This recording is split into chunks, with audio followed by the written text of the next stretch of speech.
une première vidéo pour vous parler un peu de tout ce qui est trait à la présentation de parcours au niveau de l'oral des concours administratifs.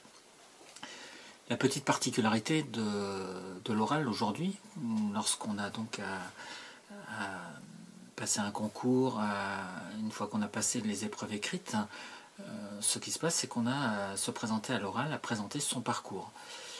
La présentation de parcours, c'est quelque chose qui s'inscrit aujourd'hui dans ce qu'on appelle la RAEP, la reconnaissance des acquis de l'expérience professionnelle.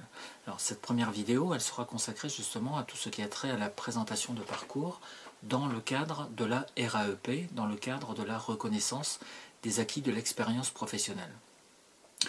Je vous le disais, lorsque vous arrivez aujourd'hui à l'oral, on va vous demander de vous présenter, on va demander au candidat de présenter son parcours. Qu'est-ce que ça signifie concrètement? Ça veut dire qu'on va vous demander en fait de présenter quel est le cheminement qui a été le vôtre. Et c'est exactement de cela que je voudrais vous parler aujourd'hui.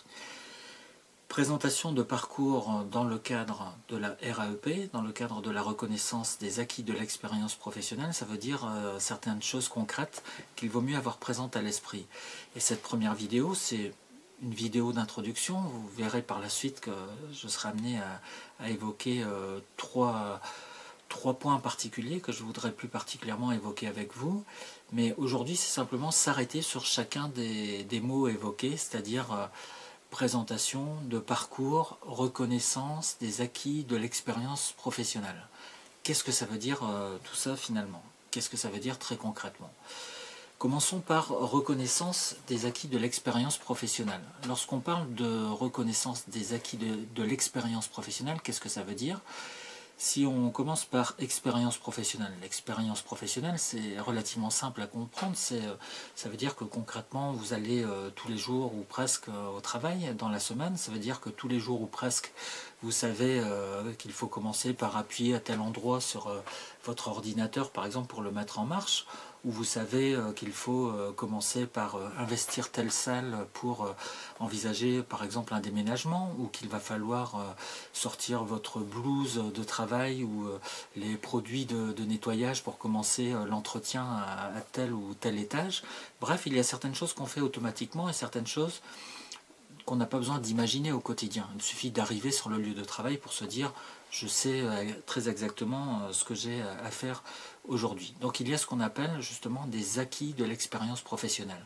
C'est-à-dire concrètement, on expérimente certaines choses chaque jour qu'on va au travail et à chaque fois, on n'a pas besoin de se redemander ce qu'on a à faire. C'est quelque chose qui est mémorisé, donc c'est quelque chose qui est acquis. C'est pas quelque chose d'inné, c'est pas quelque chose qu'on a tout de suite en soi, il a fallu l'apprendre, mais une fois que c'est appris, c'est appris. Voilà pour ce qui concerne les acquis de l'expérience professionnelle. Alors quand on dit reconnaissance des acquis de l'expérience professionnelle, qu'est-ce que ça veut dire? Qui opère cette activité de reconnaissance? Eh bien c'est bien entendu le jury. Parce que vous avez en fait deux choses. Vous avez d'un côté le candidat qui va devoir présenter son parcours. Donc ça c'est tout ce qui a trait à la présentation de parcours. Et de l'autre, en face, vous avez deux, trois personnes ou un peu plus parfois, deux ou trois personnes qui vont opérer cette activité de reconnaissance des acquis de l'expérience professionnelle. Ça veut dire quoi? Ça veut dire qu'ils vont être là, ces membres de jury, pour vérifier si oui ou non vous avez des acquis de l'expérience professionnelle, c'est-à-dire, on le verra, des compétences spécifiques. Et quel type de compétences? Eh bien entendu, les compétences qu'il faut avoir demain pour travailler sur tel ou tel type de poste. Donc, je le disais, d'un côté, les membres du jury, avec la perspective de reconnaître qu'il y a ou pas certaines compétences qui ont été déployées par vous dans votre passé, et qui font que vous allez pouvoir aller ou pas sur tel type de poste, tel type de métier. Et puis en face, évidemment, pour que cette reconnaissance puisse s'opérer de la part des membres du jury, eh bien il y a vous, c'est-à-dire qui concrètement êtes face aux membres du jury, qui allez devoir présenter votre parcours, mais cela pas n'importe comment.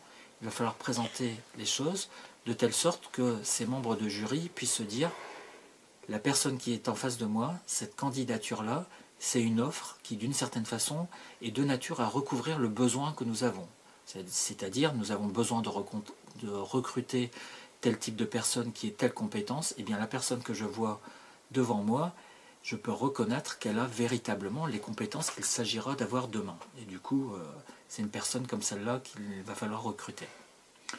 Voilà ce que je peux vous dire en guise d'introduction de façon très succincte.